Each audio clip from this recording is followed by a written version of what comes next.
Welcome to Rationalizing the Denominator. This is the second part of the division. This part does usually require a little bit more practice than some of the other concepts. It's not going to be this, well, it is going to be this first screen, but the tricky part is, I think, a little bit towards the end. So radicals are considered to be in simplest form if there are no radical signs in the denominator.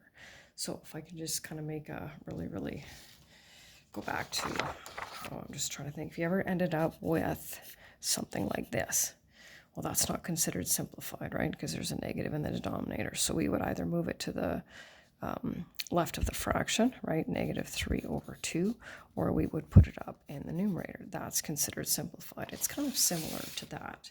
So when we end up with a radical in the denominator, we have to get rid of it, and the process for that is called rationalizing the denominator. So in order to get rid of this radical symbol, right, okay, well, by what would we have to multiply it in order to get rid of it? Well, let's see, what's √5 times, well, we could play around with it for a while, but the easiest way to do that is to multiply it by itself, because what's √5 times √5? Well, that's the square root of 25, which is 5, and then that radical symbol has disappeared. And remember, we can multiply any fraction, and this is why I use suitable form of 1 or form of 1, right? Because when we multiply something by 1, which is what √5/√5 is, we're not changing it, right? We're not, it's still equivalent, right? So √3 times √5 is √15. √5 times √5 is √25. I don't see any value in putting that there. So, right. Moving on to the next one here, very similar concept. We're going to multiply it by √8 over √8, and we end up with 6√8/8. So we're going to simplify that. And now what I'm going to start doing is, instead of showing all those steps to simplify radicals, I'm just going to go to simplify it. So I am going to break it down into √4 times √2, right, which is 2√2. 6 times 2 is 12. √8/8. 12/8 can be simplified. So we're looking at that. Now here's where it starts to get a little bit interesting. So now we're dealing with these cube roots. And so you might be thinking, well, okay, so I guess I'll just multiply by the cube root of 6. Okay, well, if we multiply by the cube root of 6, we'll get the cube root of 36, which isn't a perfect cube at all. And that won't help us get rid of that radical in the denominator. So we've got to figure out, okay, so how do we get to one of these perfect cubes? And that takes a little bit of practice, right? So it's like, okay, so which one of these divides evenly into 6? And the answer for that would be 216. So I can get to 216 from 6, and I have to multiply it by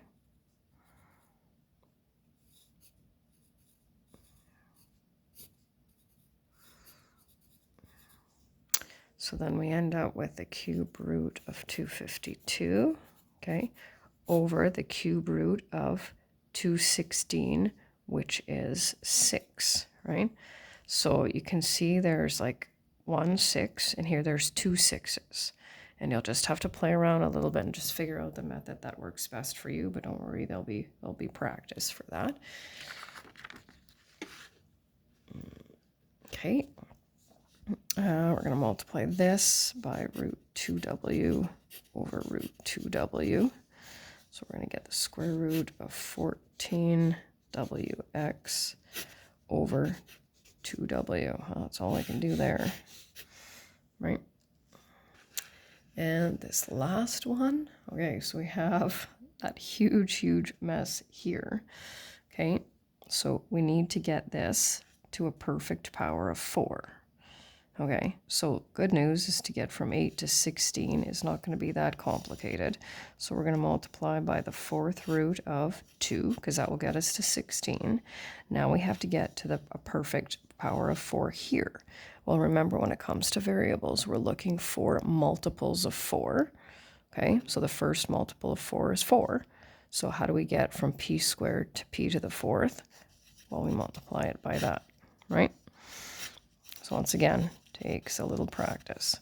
So then we've got 4th root of, and I think I've mentioned this before, but we usually just put these in alphabetical order. Actually, that is what we do. And so I'll just show you the step here. 16p to the 4th, and then final answer would be 2m cubed n to the 5th p squared 4, sorry, that's not the square root, it's the 4th root, right? 2p. There we go. And this here is just kind of the lead up to the next part. So in that first screen, we only had monomials in the denominator, but we can have something, for example, like this. Okay, so we can have something like this in the denominator. Well, how do we get rid of that, right? Well, if you look here, and we're familiar with the difference of squares, right? It's like we can use the difference of squares concepts to figure out how to get rid of that. So we call them binomial conjugates. That's not an important term by any means, right? And so what I want to do is I just want to show you how, if this is in your denominator, you're going to multiply it by this over this, and that will get rid of the radical symbol. So I just want to show you how that works, right? So we're going to go root 25 plus root 10 minus root 10 minus root 4. And you might be thinking, well, how the heck does that get rid of the radical? Well, let's just check that out, right? So we have 5. 1 root 10 minus 1 root 10 is 0, right? There you go, right? So we went from this to no radicals. So this is the part that you're going to have to come up with from that, right? And same here. So if we're dealing with this in the denominator, we're going to multiply it by that. 49 minus 7 root 3 plus 7 root 3 minus root 9. 49 minus 3 is 46. And once again, we got rid of that radical in the denominator.